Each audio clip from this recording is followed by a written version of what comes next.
So this week we're making an ice pick for a friend of mine at work who loves very large chunks of super clear ice in his drinks. So here we are hogging down the handle socket to size. I've got a very deep cut on here and it's a very sharp tool, just high speed steel, razor sharp, and it cuts like butter.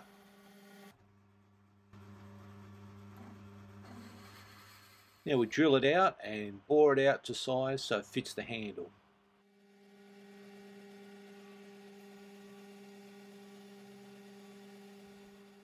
As usual, there's no plans for this thing, I'm just making it up as I go.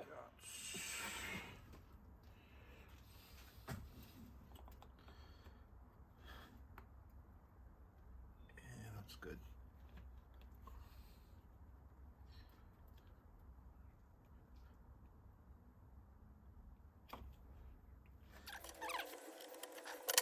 Now we set up the compound slide at about a -30° angle so we can get a taper on the body, cutting backwards towards the chuck.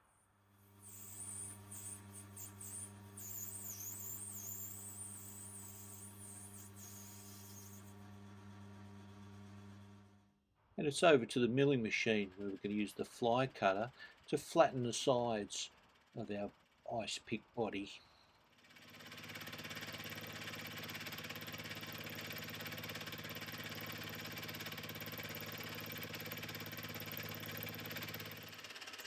Then it's just a matter of drilling some holes and tapping them out for the prongs to thread into. It's a bit blurry here unfortunately, but you get the idea.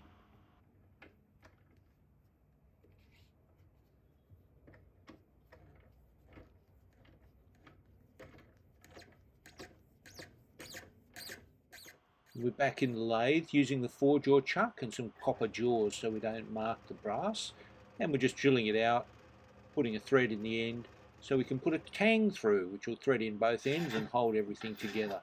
Super strong.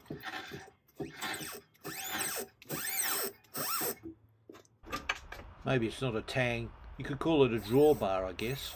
That might be the right term for it, I'm not sure. It's just a piece of rod with threads at the end.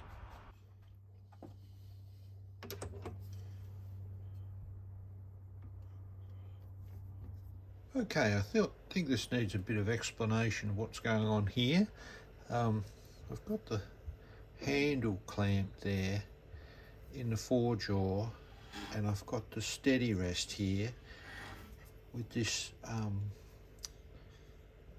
think this is a spider is technically what it's called, but it's just a ring which allows me to steady the wood without using tailstock. So that's all centered up and kept steady, so I can bring this boring bar in, because what I want to do is rebate out the end there and make a cavity that I can put a nut in, because there's going to be a rod coming through here and the nut will pull it all together nice and secure. So I need to be able to spin this. So let's just see. That's all nice and secure, and I can bring in this little tiny sharp boring bar and clean it up. Should work really well. You can see how well this lovely little tungsten boring bar cuts the wood. It's super sharp. Great for brass, wood, plastic, anything like that.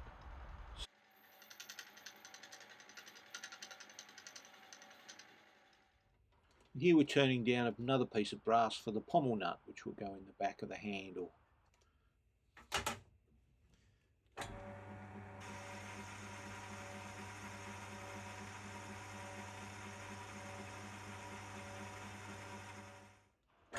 I'm just using the calipers to make sure I don't drill too far because I don't want a hole coming out the end.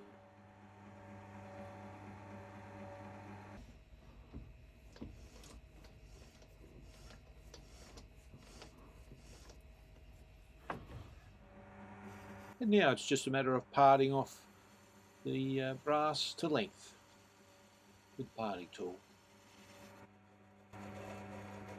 Yahtzee. And hot, hot, hot, hot. hot. Hot, hot, hot. Nazi. Right, so we've got this piece and this piece and this piece. Put that in there. Pop that in there. It's a fairly tight fit. Screw that up. Drag it on.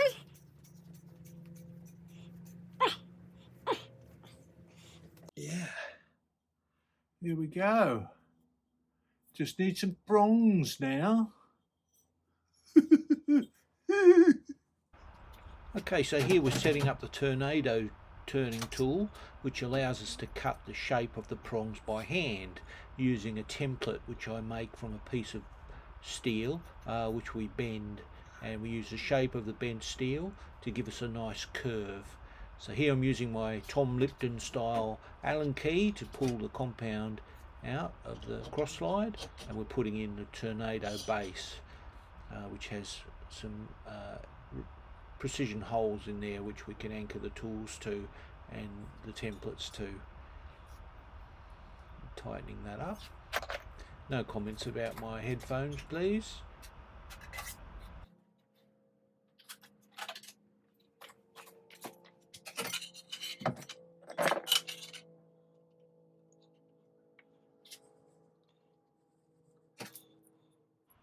Here we're fitting the tracer arm, which keeps the tool always perpendicular to the work, but lets it move left and right and in and out without rotating, which means we can accurately follow the template, which in this case is that piece of steel, which I'll bend to an appropriate curve.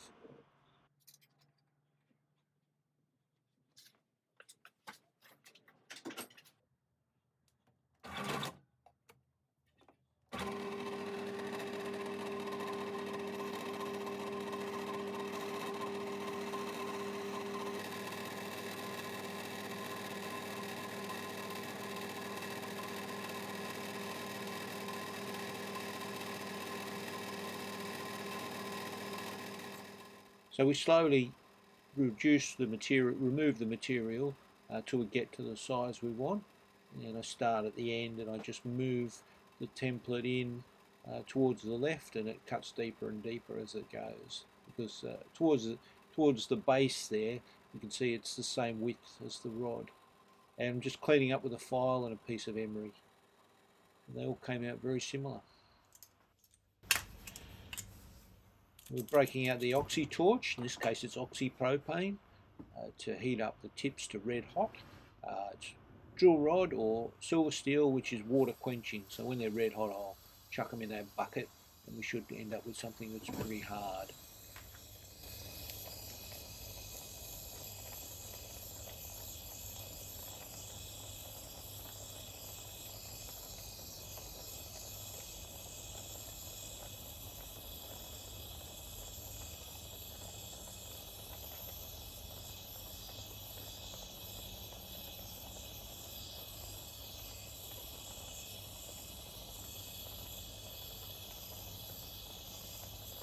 Luckily I didn't set fire to my pencil sharpener. I think I got pretty close at one point.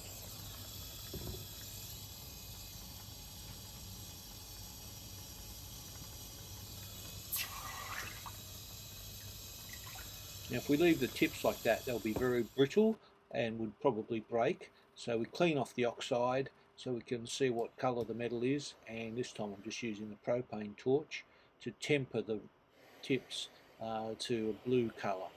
Takes a bit of the hardness out of them. So you can see I'm starting at the thick end and just walking that colour towards the tip.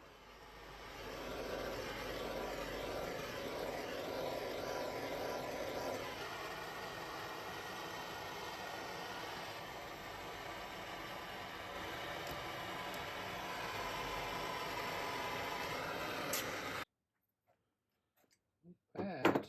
That's pretty good. Alright, well we've got it finished. Now I've just got to put the prongs in. I've got a little bit of Loctite here, so I'll just dip the thread in some Loctite. It's way too much. Oh, rain's coming down.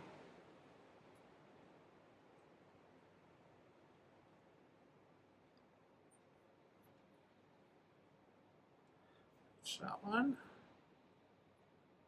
Oh.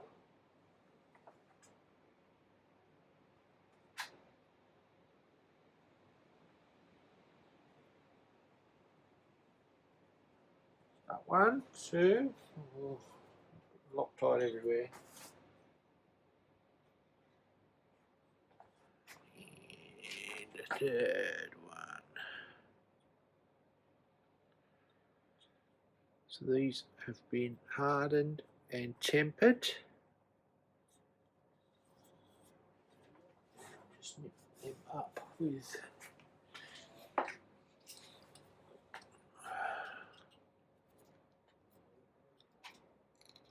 some hopefully non-marking pliers.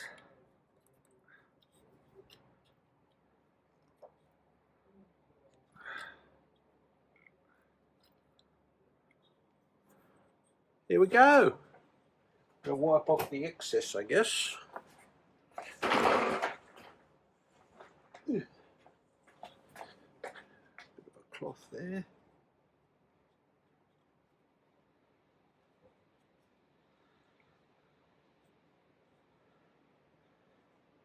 I was tempted to keep the nice bluing colour on there, but I think it looks a bit more lethal if it's polished. Okay. Now, for the strength test. You ready? I'm ready.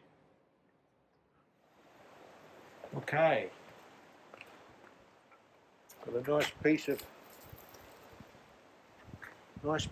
wood, a nice piece of ice here, been tempered. Now let's try it.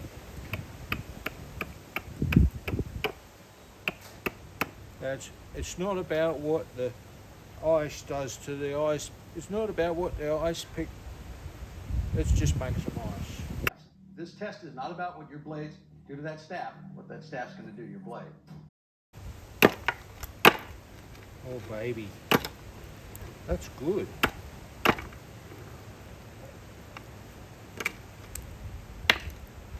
Watch your fingers.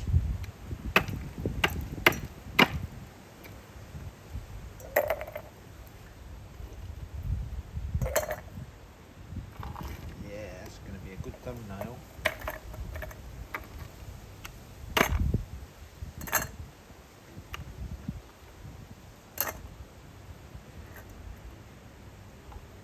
Look at that.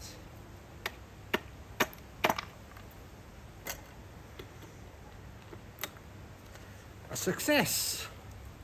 What do you think, Doug? It will kill. Yeah, well,